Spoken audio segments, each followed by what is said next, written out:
Vous en avez assez de vivre l'esprit de l'escalier? Vous savez, ce moment où après la conversation, une fois qu'elle est terminée, vous trouvez enfin la réponse parfaite. Après cette vidéo, vous saurez comment y remédier car nous allons parler d'autorégulation émotionnelle. Lorsque notre cerveau est sous pression, l'émotion prend le dessus. Mais une fois calmée, la logique reprend le contrôle et quand on est calme, la solution se trouve d'elle-même. La réponse parfaite vient en nous toute seule. Dans cette vidéo, je vais vous parler des techniques concrètes pour mieux gérer vos émotions et je vais vous donner quelques conseils pour choisir celles qui vous conviennent le mieux. Je m'appelle Ludmila, je suis coach certifiée et en 2018, j'ai lancé mon premier programme de développement personnel sur WhatsApp. La formation Réveil, c'est une méthode d'autoprogrammation pour réaliser ses rêves. Ce programme en 9 étapes réveille forcément des émotions puissantes chez les participants car un véritable travail sur soi se déroule à chaque étape. Et en aide viennent alors des techniques d'autorégulation émotionnelle. Des centaines de participants ont testé et approuvé les méthodes dont je vais vous parler aujourd'hui. Et pour rejoindre la formation transformationnelle à réveil d'une durée d'1 mois, ça se passe sur WhatsApp. Je vous invite déjà à vous joindre à la première semaine offerte. Vous avez le lien pour vous inscrire dans la description de cette vidéo. L'autorégulation émotionnelle, c'est une compétence essentielle dans notre vie quotidienne. Qu'il s'agisse de situations stressantes, qu'il s'agisse de conflits, qu'il s'agisse tout simplement de dire stop et de protéger ses frontières personnelles, ou de tout autre moment où les émotions débordent et deviennent excessives. Cette vidéo sera utile pour tous car chacun d'entre nous a déjà perdu ses moyens au moins une fois dans sa vie à cause d'un trop d'émotions. Il y a aussi une autre catégorie de personnes qui, eux, réprimandent leurs émotions et ont peur de les laisser paraître. On va parler de tous les cas possibles. L'autorégulation émotionnelle est une compétence clé. Imaginez que notre psyché se divise en 2 parties. Je schématise pour que la vidéo ne soit pas trop longue. On va prendre d'un côté la partie plus mature, ça veut dire un être rationnel, et un autre côté, notre partie plus primitive, on va parler du cerveau reptilien qui, lui, contient un mécanisme cérébral spécifique qui, lorsqu'une menace est perçue, active des réactions automatiques selon les principes combattre, fuir ou se figer. 3 choix possibles, ce qui n'est pas suffisant pour notre palette de situations différentes dans la vie de nos jours. Donc oui, son répertoire comportemental est extrêmement limité. Quand nous sommes submergés par une forte émotion, ces réactions peuvent souvent prendre le dessus et on peut tenter d'agresser une personne qui se trouve en face, de se paralyser ou de fuir tout simplement la situation.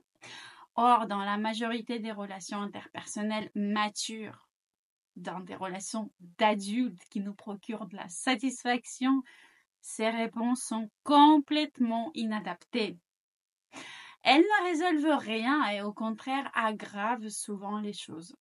Ces mécanismes étaient utilisés par nos ancêtres qui, eux, vivaient dans des environnements hostiles et dangereux. Mais ce n'est plus notre cas. Ces réactions ne sont plus adéquates face à la majorité des défis relationnels de notre vie moderne.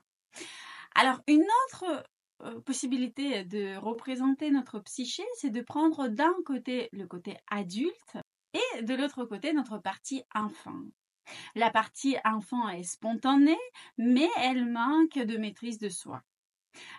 Elle a peu de contrôle sur ses impulsions et est animée par des émotions puissantes. Et oui, lorsque nous naissons, nous sommes entièrement dépendants des autres personnes pour survivre et cela nous pousse à pleurer, à nous mettre en colère ou à exprimer nos émotions de manière très intense. Dans l'espoir d'obtenir donc des soins, dont on a besoin pour survivre, mais on n'a plus besoin d'une telle intensité à l'âge adulte. Bien au contraire, elle va nous fatiguer. Une telle intensité peut donc être gênante à l'âge adulte. Bon, imaginez une femme de 40 ans à qui, par exemple, un collègue fait une remarque et elle tombe en pleurs en pleine réunion. Ça peut être gênant. En tout cas, cet exemple nous montre clairement l'importance de l'autorégulation émotionnelle. Je suis certaine que vous connaissez bien d'autres exemples de ce type. La question cruciale à se poser est donc que faire lorsque des émotions intenses surgissent en plein échange avec autrui? Par exemple, de l'agressivité, la colère. Imaginons qu'une personne me coupe constamment la parole et que je ressens l'envie de lui crier dessus ou même de le frapper. Nous sommes humains, pas encore tous éveillés, et ce genre de situation peut nous irriter et c'est normal. Pourtant, lorsque j'analyse cette même situation, je réalise que réagir de cette manière, de la manière infantile ou de la manière du cerveau reptilien, ne mènera pas à ce que je souhaite. En fait, ça ne m'apportera rien de bon et c'est même totalement contre-productif. Une telle réaction risque de m'éloigner de mes besoins profonds qui créent cette émotion-là. Comme par exemple ma quête de respect ou d'amour. Et si je me mets à crier sur mon interlocuteur parce qu'il m'interrompt, cela ne favorisera ni l'amour ni le respect que je souhaite recevoir de lui. Par contre, si je marque calmement les limites à ne pas dépasser, le respect a plus de chances de naître. Et ce marquer calmement les limites à ne pas dépasser dépend justement de notre capacité à autoréguler nos émotions. Alors, comment les gérer, toutes ces émotions? Et c'est une question essentielle que je vais explorer aujourd'hui. Je l'ai très longtemps exploré et je continue à l'explorer toujours parce que je suis une personne qui vit ses émotions d'une façon hyper intense et ça a toujours été le cas. Et pour ceux qui s'intéressent au design humain, j'ai le canal 39-55 défini avec Mars, Soleil et les nœuds linéaires dans ses portes. Donc, déjà par naissance, je suis quelqu'un qui est capable de passer d'une colère extrême à un amour total en 1 minute. Et bien sûr, tout ça, faut le réguler. Dans cette vidéo, nous allons explorer ensemble différentes méthodes pour apprendre à réguler vos émotions. Je partagerai des astuces pour vous aider à identifier les techniques qui conviennent le mieux à votre tempérament. Vous découvrirez de nouvelles approches et comprendrez pourquoi ça vaut la peine de les essayer. À la fin de la vidéo, vous aurez les clés nécessaires pour développer cette compétence essentielle et améliorer vos relations avec vous-même et avec les autres. Et on dit bien qui peut le plus peut le moins. Donc, en apprenant à identifier et à gérer vos pics d'émotions, et aujourd'hui je vais majoritairement parler des pics d'émotions, bien entendu, lorsque vous aurez cette compétence, vous serez plus à l'aise avec toute votre palette émotionnelle. Oui, il y a des gens d'un côté qui expriment leurs émotions, il y a des gens qui laissent même leurs émotions prendre le dessus et qui peuvent, au lieu de frapper par exemple, crier ou pleurer. Mais il y a une autre catégorie de personnes qui, eux, construisent une barrière entre leurs émotions et leur manière de s'exprimer en public. Cela aussi peut être problématique, puisque les émotions, il faut savoir les gérer. Et avant de vous parler de ces techniques, je souhaite quand même dire un mot sur leur logique et leur raison d'être. Nous avons tous des tempéraments, des sensibilités neurologiques, psychologiques, psychiques très variées. Et même physiquement, nos corps réagissent différemment et ont leur propre vulnérabilité. Ainsi, il n'existe pas d'une seule solution miracle, la pilule magique qui conviendrait à tout le monde. Il y a beaucoup de possibilités et c'est à vous de trouver celles qui vous conviennent le plus. Je vais donc là maintenant vous présenter les principales méthodes de régulation émotionnelle que j'ai regroupées par catégorie. Expérimentez-les, essayez de différentes approches et choisissez celle qui fonctionne le mieux pour vous. Adoptez ici encore une fois la démarche d'explorateur. La première catégorie, ce sont les techniques corporelles. Cela veut dire qu'en utilisant notre corps, nous pouvons travailler avec nos émotions. On appelle aussi ces techniques d'expression corporelle, car elles permettent de libérer l'énergie bloquée en nous en l'extériorisant par le corps. Il existe de nombreuses façons de le faire. Par exemple, si vous ressentez de la peur à l'intérieur de vous, l'idée serait de faire sortir cette peur. Ça veut dire avoir peur à l'extérieur de vous et pas à l'intérieur. En faisant ça, par exemple, vous devez éprouver cette peur à l'extérieur de vous grâce à votre corps. Et imaginez que quelqu'un à côté de vous, il pourra presque avoir peur de votre peur.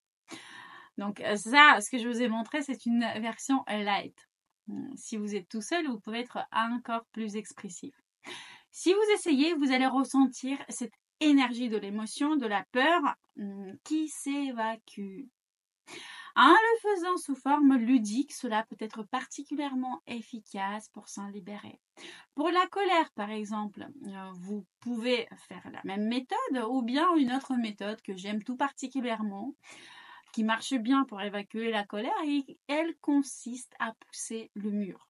Ça veut dire que vous vous mettez face à un mur, vous placez vos mains dessus et poussez de toutes vos forces en exprimant votre frustration, en exprimant votre colère.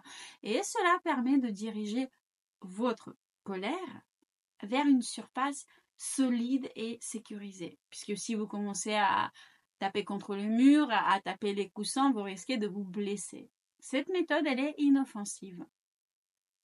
Vous pouvez aussi, par exemple, déchirer une feuille de papier ou éclater les ballons ou du papier bulle. Ce genre d'activité est particulièrement adapté aux émotions comme la colère. Si elle est exprimée de manière ludique, ça marche à merveille. Surtout, ça marche très bien pour les enfants. Surtout pour les enfants manifesteurs, encore une fois, qui s'intéressent au design humain, savent de quoi je parle. Pour tous les autres, vous avez les bases du design humain en libre accès sur ma chaîne YouTube. Pensez à vous abonner. Donc, pour gérer ces émotions à travers son corps, l'idée est de trouver une méthode qui va permettre de canaliser vos émotions, mais de façon saine et amusante, tout en respectant votre besoin de les exprimer. Et c'est important de les exprimer. Vous pouvez aussi exprimer votre ressenti à voix haute. Une autre option est de froisser du papier et projeter verbalement votre frustration en utilisant des mots comme idiot ou imbécile. On va dire ça de manière soft. Puis vous lancez les boulettes contre le mur jusqu'à ressentir un certain soulagement. Il y a aussi une mudra qui existe. Vous avez une vidéo pour expliquer ce que c'est les mudras. Il y en a une, c'est une mudra dynamique qui marche très bien pour exprimer notamment votre colère. Et je mets cette technique dans les techniques d'expression corporelle. L'idée, en fait, c'est de contracter vos poings au niveau de votre poitrine, le maximum que vous pouvez. Ensuite, vous vous tournez vers la droite en ouvrant votre main de cette manière-là, avec le doigt comme ça, et vous faites 6 inspirations et expirations au rythme que vous préférez. Et ainsi de suite, vous faites 6 dans ce sens, 6 dans l'autre sens. Vous allez voir, dans 5 minutes de cette pratique de mudra, vous n'aurez plus de colère. Donc, toutes ces techniques révèlent de l'expression corporelle et visent à libérer les émotions en les extériorisant. Si vous ressentez de l'agitation, les exercices physiques légers peuvent aussi être très efficaces, comme par exemple les jumping jacks ou les burpees. Mais alors les burpees, si vous êtes déjà un grand sportif, l'idée en fait c'est de faire des mouvements simples qui permettent de canaliser votre énergie, mais sans trop augmenter votre rythme cardiaque. Que vous pouvez aussi faire une séance de danse extatique où vous permettez à votre corps et à toutes ses parties, notamment la langue, les paupières, la mâchoire, les mains, les doigts, les orteils, de bouger librement. Moi, j'aime bien le son de la méditation dynamique de Osho. Je trouve que cette playlist convient bien à cet exercice. Une autre méthode que j'aimerais rajouter ici, c'est bien sûr aussi une méthode corporelle, puisqu'elle est amenée à modifier votre état psychique par le biais de votre corps, c'est bien sûr la respiration. Vous avez les classiques, la respiration carrée, la cohérence cardiaque ou simplement quelques expirations qui doivent être plus longues que votre inspiration, puisque cela active votre système parasympathique et vous apaise. Pour des situations plus intenses, comme une crise de panique, vous pouvez aussi respirer dans un sac en papier, mais un papier, pas un plastique. C'est très efficace parce que un sac en papier permet à l'air de passer légèrement, mais réduit tout de même l'apport en oxygène. Et cette diminution en oxygène vous aide à calmer cette excitation corporelle qui ne trouve pas de sortie physique. Et puis que vous le voulez ou non, mais dans des conditions où vous manquez d'air, vous êtes obligé de diriger votre attention sur le processus de respiration. Donc votre focus passe de la situation qui vous irrite. Une autre technique corporelle efficace, notamment pour gérer un état de grande agressivité ou de grande agitation, consiste à rincer le visage à l'eau froide. Le contact de l'eau froide avec le visage déclenche un réflexe naturel qui ralentit notre rythme cardiaque et donc apaise des émotions intenses. Bon, en général, plonger notre corps dans l'eau, une partie ou tout le corps entier, ça active les mécanismes de préservation biologique qui calment l'agitation intérieure. Les techniques corporelles comme danser ou se laver le visage à l'eau froide sont bénéfiques pour tout le monde. Elles produisent un effet sur tous. Par contre, les techniques plus expressives comme par exemple pousser le mur ou bien extérioriser sa colère, comme je vous l'ai montré sur l'exemple de la peur, peut avoir l'effet inverse pour certaines personnes. C'est-à-dire peut avoir l'effet d'amplifier leur émotion encore plus. En général, les personnes qui ont tendance à se surexciter émotionnellement, qui sont plutôt impulsives, devraient éviter ces techniques car elles peuvent amplifier votre état. Ces techniques conviennent bien aux personnes qui ont l'habitude de réprimer leurs émotions, de les bloquer et de les vivre intérieurement, ce qui fait qu'elles restent coincées dans le corps et créent de la souffrance. À ces personnes, toutes les techniques corporelles sont très très bénéfiques. Si vous voyez que ces méthodes expressives, comme pousser contre un mur ou extérioriser son émotion, ne vous conviennent pas, il existe une seconde raison possible. Et ça, c'est très important. Ça signifie que votre colère, par exemple, cache un autre sentiment sous-jacent, comme l'impuissance, par exemple. Et en réalité, la colère n'est qu'une réaction secondaire. La prochaine catégorie de techniques sont les techniques de sublimation. L'idée est que notre marmite émotionnelle, remplie d'un récipient, peut facilement se transformer en quelque chose d'autre. C'est comme un travail alchimique. Par exemple, les techniques de sublimation consistent à écrire tout ce qui vous passe par la tête sur une feuille, sans filtre ni censure. Vous transformez l'émotion en parole, mais de manière écologique pour vous et pour votre entourage. Ça veut dire que vous ne transformez pas votre émotion en parole lorsque vous criez sur votre partenaire. Vous notez absolument tout, peu importe qu'est-ce qui vous passe par la tête, quel genre de pensée que votre mère ou père n'accepterait pas vous passe par la tête, vous mettez tout sans censure. Même les trucs les plus étranges, les plus terribles, jusqu'à ce que vous sentez la libération. Ensuite, vous froissez la feuille, vous pouvez la brûler ou la déchirer. Ces techniques sont particulièrement efficaces pour ceux qui ressentent un manque de créativité. Vous savez, il y a des gens qui souffrent du fait de ne pouvoir rien créer dans cette vie. Ça marche bien pour vous. Vous pouvez justement profiter de votre forte émotion pour la sublimer en un dessin, en une sculpture. Vous pouvez sculpter votre émotion, vous pouvez ensuite la détruire, la casser, déchirer le dessin. Cela aide énormément. Laissez libre cours à votre créativité. Vous pouvez même broder avec des perles votre état émotionnel. Ça m'est arrivé pendant un moment. Pendant 2 semaines, je faisais que broder. J'ai commandé 10 000 trucs différents, mais j'ai fait ça pendant 2 semaines et ça m'est passé, j'ai traité l'émotion.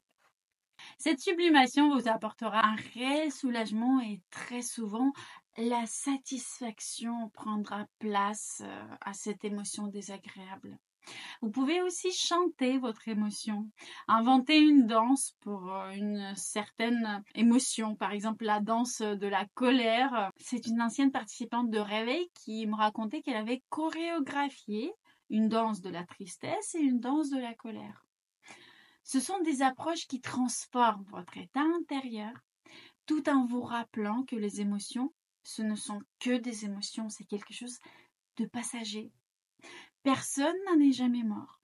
Par contre, ce qui est vraiment dangereux, c'est de réprimer ses émotions ou de ne pas savoir les gérer, ce qui peut effectivement conduire à des maladies, même très très sérieuses. Mais mourir simplement à cause d'un état émotionnel, cela n'arrive pas. Ainsi, on prend du recul et c'est important à l'avenir pour faciliter l'autorégulation émotionnelle. À force de le refaire, nous allons créer cette connexion neuronale qui, au moment du rush, va nous dire tranquille, tout passe. Ce n'est qu'une émotion, ça va passer, ce n'est pas grave, personne n'est mort de cette émotion. Exprime-la de telle ou telle manière. Vous allez créer cette connexion neuronale qui va être responsable de votre partie zen intérieure. Toutes ces techniques permettent aussi d'intégrer le fait que vous avez presque toujours le temps. Dans la majorité des cas, vous avez le temps de réfléchir. Et en fait, quand vous intégrez le fait que vous avez le temps avant de réagir, vous prenez un automatisme de prendre ce temps de digérer les informations entrantes et de ne pas souffrir de cet esprit d'escalier et vraiment de trouver la bonne réponse au bon moment. Dans les techniques de sublimation, vous pouvez par exemple écrire un conte ou écrire une histoire sur vous-même dans l'état émotionnel que vous traversez actuellement. J'ai même suivi il y a très longtemps un masterclass, une formation sur la thérapie par le conte. C'est très puissant. Et puis aussi sur le travail avec les symboles dans le conte. Puisque ce conte que vous créez au moment d'une forte emprise par telle ou telle émotion, il y a ensuite les symboles à y trouver et à déchiffrer qui peuvent vous aider à mieux vous connaître, à mieux vous comprendre, à savoir mieux où est-ce qu'il faut vous orienter pour réussir. Vous pouvez aussi composer un poème si vous avez des prédispositions pour, ou vous pouvez tout simplement créer une forme d'art qui transforme vos émotions en quelque chose d'autre. Pas de limite ici. Et donc c'est une catégorie de méthodes qui est très très efficace puisqu'elle consiste à transformer ce que vous ressentez en une forme verbale, symbolique ou artistique, comme une danse, une chanson, un objet artistique ou un dessin. Ok ? Le prochain groupe de techniques fait appel à l'imagination. Il s'agit de travailler avec ses émotions par le biais de visualisation. Si des émotions fortes vous envahissent, imaginez que pourrait dire votre meilleur ami, ou une divinité, ou un sage, ou une fée, un personnage de votre imagination. Par exemple, si c'est votre meilleur ami, il va venir vous voir dans votre imagination, il va vous dire « Oh là là, je vois que tu es en colère là, ce n'est pas agréable. Qu'est-ce qui s'est passé? Je suis là pour toi. Tu es mon meilleur ami, je t'aime, blablabla. » Et maintenant, au lieu de réagir à chaud, au lieu de réagir impulsivement, on va essayer de trouver une solution, on va essayer de comprendre ta blessure, on va essayer de comprendre ensemble ce que tu ressens, etc. À vous d'adapter ce discours au personnage que vous vous imaginez. Vous pouvez aussi prendre un objet quelconque, une peluche, ou une poupée et en fait vous projetez simplement vos émotions à cet objet-là, puis vous vous adressez à vous-même avec gentillesse et amour, à vous qui éprouve ces émotions-là. C'est aussi une variante de technique d'imagination. Des techniques de visualisation qui activent notre domaine imaginaire, il y en a plein. Par exemple, je me rappelle, il y a plus de 20 ans, j'avais lu un livre Comment devenir son propre psychothérapeute, quelque chose comme ça. C'est un livre de Janet Rainwater. Et elle donne énormément de techniques de visualisation. Il y en a qui m'ont vraiment marqué, par exemple, c'est de s'imaginer être une bouée dans la mer qui est très très agitée. Et peu importe la force de ces vagues, la bouée, elle remonte toujours à la surface. La bouée ne peut pas couler. Et si vous avez une forte imagination, vous pouvez visualiser cette image-là et vous ressentir en sécurité. Un autre exemple que j'aime bien, c'est de s'imaginer être un phare paré dans une mer déchaînée. Et quoi qu'il arrive, ce phare, il reste debout, solide et inébranlable. En visualisant cela de manière vive, je me sens toujours ancrée, malgré ce qui se passe autour de moi, malgré les circonstances environnantes. Pour ceux qui ont une imagination débordante, il peut être très utile de s'imaginer quelque chose de positif. Par exemple, une de mes techniques préférées, c'est celle de la bulle de sécurité. C'est une bulle qui m'entoure de tête aux pieds et dans laquelle rien de négatif ne peut entrer. Et où je suis la seule à décider qui inviter. Quoi prendre à l'intérieur. Mais je peux inviter dans cette bulle que ceux qui m'est bénéfique. Et dans cette bulle, je peux arrêter le temps, je peux rendre transparentes ces parois ou au contraire les opacifier.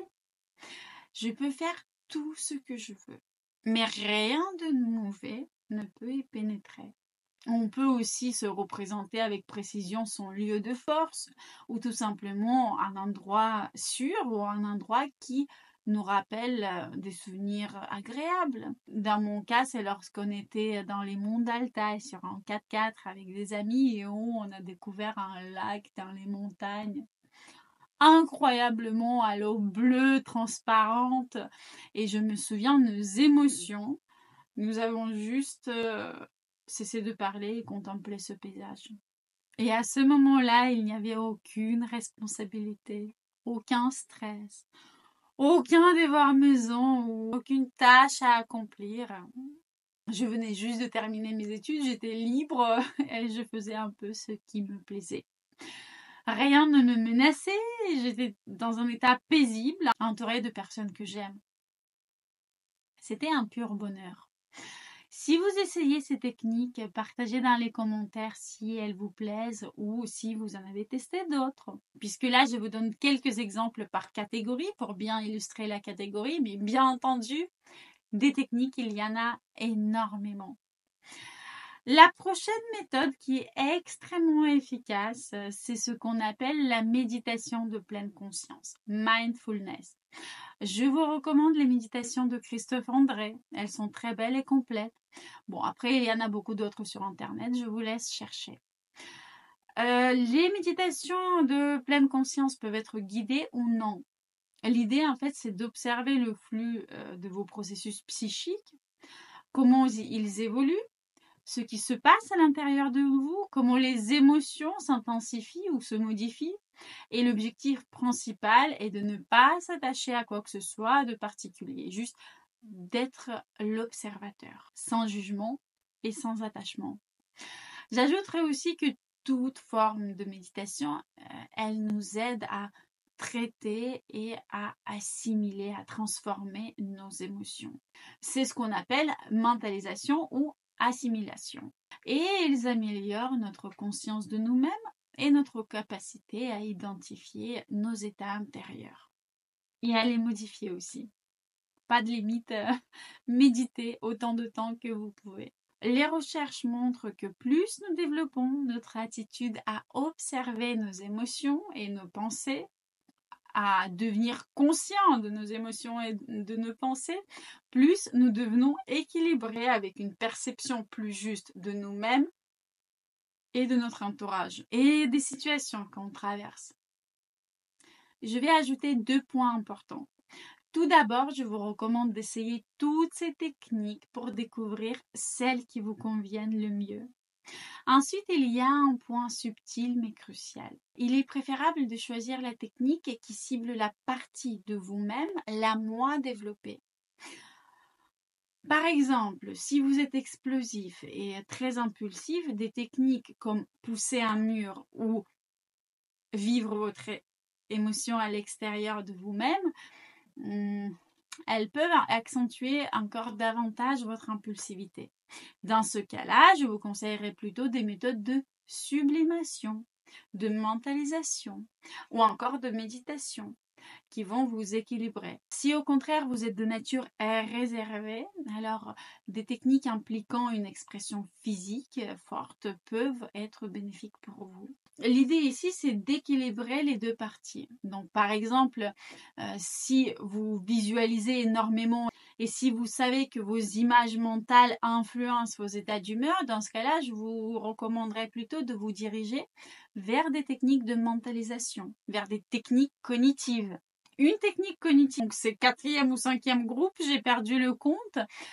Cette technique cognitive, elle est particulièrement intéressante. C'est tout simplement de nommer ses émotions et de pratiquer de l'autocompassion. Pour moi, c'est l'approche la plus efficace pour gérer mes émotions. Lorsque nous essayons d'ignorer nos émotions, en faisant semblant que quelque chose ne nous irrite pas, que tout va bien, que rien ne nous met en colère, ou que nous ne ressentons pas du tout de frustration, il y a de fortes chances qu'à un moment donné, la pression devienne insupportable et que cela explose. D'un côté, les émotions peuvent exploser, mais d'un autre côté, les émotions peuvent se compacter et être refoulées profondément. Ça formera un bloc très difficile à gérer par la suite, qui forcément empoisonnera votre vie, votre santé et vos relations avec vos proches. Alors que si au moment qu'on ressent l'émotion, que l'émotion submerge, on la nomme, et si on en parle, si possible, elle a toujours tendance à s'apaiser. L'intensité de l'émotion diminue du moment que vous l'aurez nommée. Par exemple, je suis en colère, je me sens irritée, j'ai peur, je suis stressée ou tout simplement je suis mal à l'aise parce que oui, parfois on a du mal à trouver des émotions du moment. C'est difficile de l'identifier précisément. Donc on peut tout simplement dire je suis pas bien en ce moment. Pourquoi ça marche? Parce que lorsque nous nommons quelque chose, nous apprenons à l'apprivoiser. Vous avez peut-être déjà entendu l'expression donner un nom, c'est établir un lien. Effectivement, en donnant un nom à un phénomène, nous nous trouvons davantage en sécurité par rapport à ce phénomène, puisque ce phénomène devient plus sûr pour notre cerveau, moins intimidant pour nous. C'est comme si nous prenions le contrôle de cette émotion quand nous lui donnons un nom. Quand nous nommons notre émotion, elle diminue son intensité. D'un côté, il y a ça. Et deuxièmement, le fait de trouver un nom pour nos émotions et pour notre état actuel déplace l'activité cérébrale depuis la zone émotionnelle vers la zone rationnelle. Cela permet au cerveau de fonctionner de manière plus équilibrée et plus adéquate. On a donc plus de chances à trouver une réponse immédiate, adaptée à la situation. De manière générale, on réagit plus raisonnablement à la situation en cours. Donc, vous savez tous, je pense, ce que c'est l'esprit d'escalier. Ce phénomène apparaît justement parce qu'au moment chaud, c'est la partie émotionnelle du cerveau qui est activée. Et quand on se calme, le cerveau rationnel nous trouve des solutions. Et enfin, la troisième chose, c'est que nous déplaçons notre attention sur nous-mêmes. Par exemple, si quelqu'un me crie dessus, par exemple, un fou dans le métro, au lieu de rester figé, peur, en paniquant parce que je vis un choc social, ou tout simplement de penser à quel point cette personne est insupportable, vous pouvez recentrer votre attention sur vous-même en nommant cette émotion, en pensant « Waouh, ok, je me sens effrayée à ce moment-là. Je suis en colère. » Et en faisant cela, vous recentrez légèrement le point de focalisation à l'intérieur de vous-même, ce qui vous permet de vous sentir plus stable et plus sûr de vous dans cette situation donnée. C'est ça, se soutenir dans une situation compliquée. C'est s'ancrer et se recentrer sur soi-même. Et c'est pourquoi lors d'une conversation tendue, ou lorsque vous sentez que vous commencez à bouillir intérieurement, il peut être utile de nommer vos émotions intérieurement ou même en haute voix si le contexte s'y prête. Et pour cela, je vais faire une petite digression. Je vais vous parler de la méthode en 4 étapes. Je pense que vous la connaissez déjà. Il y a énormément de personnes qui l'apprécient. La première étape consiste donc à nommer cette émotion, à nommer ce que vous ressentez. Donc, je suis en colère, je suis contrariée, je suis blessée. Cela permet de reconnaître et de clarifier votre état émotionnel. Ensuite, 2, il est important de vous rappeler que ressentir de telles émotions est normal. On normalise donc son émotion en se disant bon bah chacun a déjà ressenti ça. Chaque être humain traverse ce genre de situation. À chaque être humain, il arrive d'être blessé, d'être irrité ou d'être en colère. Et vous pouvez vous dire c'est normal de ressentir de la colère. Tout le monde vit cela de temps en temps. Rien de grave ne se passe. Ensuite, 3e pas, il s'agit de vous traiter avec bienveillance et douceur, avec amour de préférence. Faire preuve de compassion envers soi-même. Dites-vous des choses, par exemple, je sais que mes émotions sont importantes. Je sais que mes émotions sont un phare qui m'indique le besoin à satisfaire. Je me sens mal maintenant, mais je suis là pour moi-même et je vais m'offrir tout le soutien nécessaire. Je vais m'offrir peut-être tout simplement des mots d'encouragement. Et trouver des mots justes vous aide à combler le manque de soutien externe qui peut souvent vous déstabiliser dans des moments difficiles. En vous offrant ce soutien intérieur, vous devenez plus résilient. Et enfin, il est essentiel de transformer votre état émotionnel en action concrète. Demandez-vous donc, que puis-je faire maintenant pour me sentir mieux? Ou comment je peux prendre soin de moi de sorte à me soutenir dans cette situation-là? En répondant à ces questions, vous pourrez réaliser que vous avez peut-être besoin tout simplement d'ouvrir la fenêtre pour respirer l'air frais, ou de mettre une veste si vous avez froid, ou de vous allonger pour vous reposer. Identifiez cette action pratique, même très simple, qui peut vous soulager et mettez-la en œuvre. Digression faite, maintenant pour terminer, je vais évoquer une dernière catégorie de techniques qui s'appelle les techniques de distraction.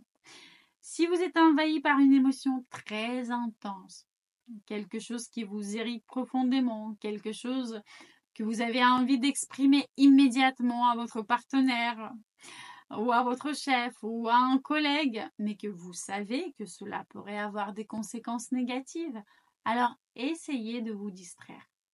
En effet, les émotions sont des phénomènes temporaires et c'est important de s'en souvenir. Les émotions surgissent mais finissent toujours par s'estomper. Les émotions finissent toujours par passer. Durant les moments de forte intensité émotionnelle, il est préférable de ne pas agir impulsivement et surtout de ne pas dire des choses que vous allez regretter après, qui risquent de blesser votre entourage, qui pourraient nuire à votre relation. L'idée est donc de survivre à cette explosion émotionnelle sans causer de dommages. Et il peut être très efficace de se concentrer sur une autre activité, de préférence physique ou créative. En fait, cette activité, elle doit occuper votre cerveau pour que vous ne ruminez pas, pour que vous n'intensifiez pas cette émotion dans votre tête pendant que vous faites quelque chose de mécanique. Choisissez une activité qui nécessite donc une certaine concentration, qui nécessite un effort mental. pour que vraiment l'activité cérébrale se déplace vers des zones de cerveau plus rationnelles. Et attention, cette technique ne doit pas devenir un moyen d'évitement. Par exemple, si on s'est disputé avec son partenaire, je suis allée jouer au squash et après je suis revenue comme si de rien n'était. Non, cela serait contre-productif parce qu'on accumule ainsi des problèmes dans un tiroir émotionnel et tôt ou tard, ces colis vont refaire surface. Nous utilisons cette pratique de distraction uniquement de manière temporaire pour nous calmer. Une fois que nous avons retrouvé notre calme, nous pouvons revenir à la situation, seuls ou avec notre partenaire, pour en discuter. Ce sont les principales méthodes que je voulais partager avec vous aujourd'hui. Je recommande de les tester toutes, surtout celles qui ne sont pas typiques pour vous. Parce que dans notre quotidien, nous utilisons souvent les mêmes stratégies, toujours les mêmes pour gérer nos émotions. Mais en fait, une seule stratégie, elle ne peut pas convenir, elle ne peut pas être efficace dans toute la palette géante de situations. L'objectif est donc d'élargir cette palette de stratégies, avoir plusieurs cordes à votre arc. Je vous invite à essayer au moins une pratique inhabituelle pour vous dans les prochains jours et à observer ses effets. Dans le pire des cas, vous pourrez toujours revenir à votre ancienne stratégie si elle vous convient mieux. Une autre option intéressante serait de les tester toutes et d'écrire un petit compte-rendu dans les commentaires que je serais ravie de lire et qui servira aussi à d'autres personnes qui regardent ces vidéos. Alors, je vous invite aussi à enrichir cette liste en ajoutant vos propres techniques dans les commentaires. Merci aussi pour vos likes, merci pour vos partages et je vous dis à très bientôt. Salut, salut!